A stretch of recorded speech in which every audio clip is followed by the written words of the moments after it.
Mas pinaiigting ng Philippine National Police o PNP ang pag-iimbestiga at pagtugi sa mga sospek sa pagpatay kay radio anchor Juan Humalon alias DJ Johnny Walker.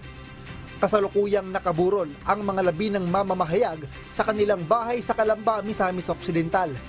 Ayon sa pulisya, nagpadala na sila ng mobile forces at mga police personnel upang magbigay seguridad sa mga kaanak ng biktima.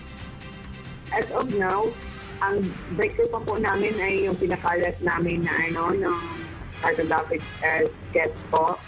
Tapos, patuloy ang aming kinakonduct na investigation, ongoing pa ang investigation deeper.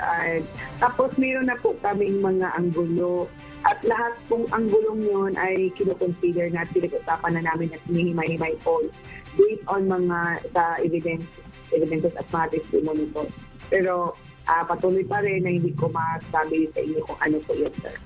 Kasabay ng paglabas ng composite sketch sa isa sa mga suspect, nananawagan naman ng PNP sa publiko na makipagtulungan sa kanila kung may anumang impormasyong nalalaman sa pagkakakilanlan ng mga suspect sa ikahuhuli ng mga ito.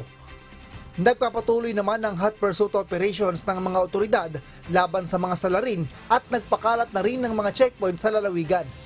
Mayroon na ring nakuhang mga bagong lidang pulisya kaugnay ng insidente.